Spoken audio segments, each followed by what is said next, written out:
વિદ્યાર્થી મિત્રો, નવી પ્રવૃત્તિ તરફ આગળ વધીએ. પ્રવૃત્તિ 3 પદાર્થોનું વર્ગીકરણ. વર્ણન. નીચે દર્શાવેલ હેતુની નોંધ કરો. ઘન, પ્રવાહી અને વાયુ પદાર્થોનું વર્ગીકરણ કરવું. પદ્ધતિ. પદાર્થોનું વર્ગીકરણ. ઘન પદાર્થ, પ્રવાહી પદાર્થ, વાયુ પદાર્થ.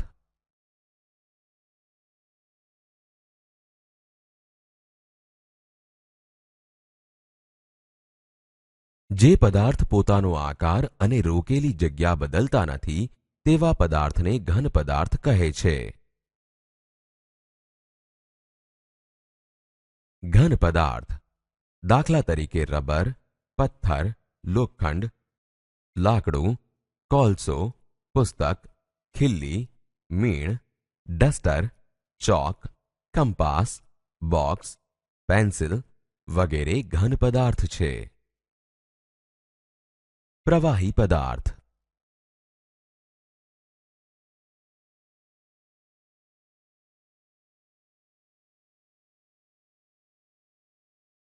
જે પદાર્થને એક પાત્રમાંથી બીજા પાત્રમાં નાખતા આકાર બદલાય છે પણ તેણે રોકેલી જગ્યામાં ફેરફાર થતો નથી તેવા પદાર્થોને પ્રવાહી પદાર્થ કહે છે. દાખલા તરીકે દૂધ, કેરોસીન, પેટ્રોલ, લોહી, ઓઇલ, છાસ, પારો, શરબત, પાણી, ડીઝલ વગેરે પ્રવાહી પદાર્થ છે. વાયુ પદાર્થ.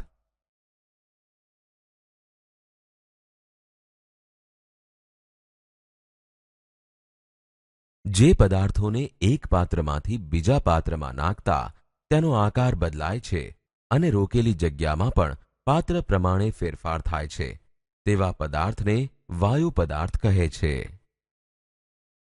દાખલા તરીકે ધુમ્મસ, ધુમાડો, ગેસ, વરાળ, ઓક્સિજન, કારખાનાનો ધુમાડો, નાઇટ્રોજન ઉચ્છ્વાસની હવા વગેરે વાયુ પદાર્થ છે. તો વિદ્યાર્થી મિત્રો, હવે આપણે નિર્ણય લઈશું. પદાર્થના ગુણધર્મોને આધારે તેનું ઘન, પ્રવાહી અને વાયુ એમ 3 પ્રકારે વર્ગીકરણ કરી શકાય છે.